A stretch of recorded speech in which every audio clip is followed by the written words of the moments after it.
ভাবতেছি ফ্যামিলিতে যত মানুষ আছে 14 গোষ্ঠীতে যত মানুষ আছে সবাইকে এই কেকের ব্যবসায় ঢুকাই দিব। সবাই কেক বানাবে আর সেল করবে। মানে আমাকে দেখে দেখে সবাই কেক বানাতে না পারলেও অন্তত ডেকোরেট করা শিখে গেছে। আর আজকের যে ইন্টারেস্টিং ভিডিওটা আপনাদেরকে দেখাচ্ছে এটা মানে অনেক বেশি ইন্টারেস্টিং হতে যাচ্ছে, কারণ আমার হাজব্যান্ড এই প্রথমবার আমার লাইফে প্রথমবার তাকে আমি দেখলাম সে কেক বানালো, ইভেন আমার কোনো ইনস্ট্রাকশন ছাড়া।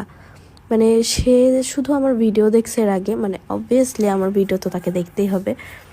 হ্যাঁ, সে আমার ভিডিও দেখছে এর আগে, দেখার পর আমি কোনো কিছু বলিনি, কারণ সে এক প্রকার জিদ নিয়েই কেকটা বানাইছে যে আমি কেকটা বানাবো, তুমি আমাকে কিচ্ছু বলবা না, ডেকোরেট করবো সব আমি করব, তুমি কিচ্ছু বলতে পারবা না। তো আমি বললাম আচ্ছা ঠিক আছে করো, যেরকম করে পারো করো, আমি কিচ্ছু বলবো না।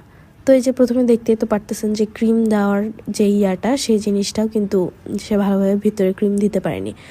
তো আর আমি জানি অনেকে হয়তো বিশ্বাস করবে না, কারণ আমিও বিশ্বাস করিনি, আমার ফ্যামিলিরও কেউ বিশ্বাস করেনি যে প্রথমবারে একটা মানুষ কিভাবে এত সুন্দর কেক বানাতে পারে। আর মানে ভিডিওতে তো দেখাবোই আমি যে কিভাবে কেকটা বানাইছে। আমি অন্যদিকে আমি যার কেক বানাচ্ছিলাম, তো এই সাইডে সে বললো যে আমাকে দাও, আমি ছোট্ট একটা কেক, আমি যার কেকের জন্য কেক বানাইছিলাম তো ওখানে কেক বেশি হয়েছিল, ওইটাই কাটার দিয়ে কেটে তারপরে সে এই ছোট্ট কেকটা বানাইছে। তো আমি বড় কেক অবশ্যই দেইনি, রিক্স যেহেতু, যে থাক দরকার নেই, আমার ছোট একটা কেক তুমি নষ্ট করলে করো। এদিকে আমি খেয়ালও করিনি ভালো মতো যে সে কি করছে না করতেছে। তো হুট করে দেখি ওমা এত সুন্দর কেক বানাই ফেলছে সে।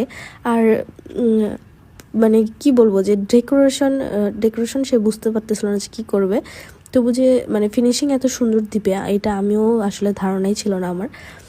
তো অনেকের দেখে হয়তো বা মনে হবে যে ইনি আগেও করছে, আমি হয়তো বা মিথ্যা কথা বলতেছি যে আগেও কেক বানাইছে, কিন্তু আসলে সত্যিই উনি আগে কখনোই কেক বানায়নি। আর আমার ভিডিও দেখেই উনি যা একটু শিখছে আর কি। আর এটা হচ্ছে আমার হাজব্যান্ডের একটা ট্যালেন্ট, যে যাই দেখুক না কেন মানে প্রথমবার করলেও অনেক ভালো করতে পারে, এটা একটা ট্যালেন্ট তার।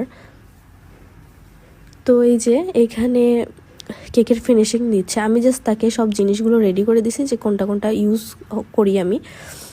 তো এই যে প্রথমে উপরের যে অংশটা, এটা যে ফিনিশিং দিতে একটু সমস্যা হচ্ছিলো সেটা আমি দেখেই বুঝতে পারতেছি, আপনারাও দেখলেই বুঝবেন যে বারবার টেনে টেনে আনতেছে। আর এই যে উপরটা ক্লিন মানে হচ্ছে না আর কি, ক্লিন হচ্ছে না, তাই সাইডটা বারবার ক্লিন করতেছে। তো এর আগে আমার বোন কেক বানাইছে, আপনারা তো দেখছেনই। আর এইবার আমার হাজব্যান্ড কেক বানিয়ে মানে পরীক্ষা করলো। আমার বোনেরটা দেখে তার বেশি ইন্টারেস্টেড হয়েছে উনি, যে যেহেতু আমার বোন বানাইছে এখন তারও কথা, উনিও একটা কেক বানাবে। তো কেকটা যদি টেস্টের কথা বলি তাহলে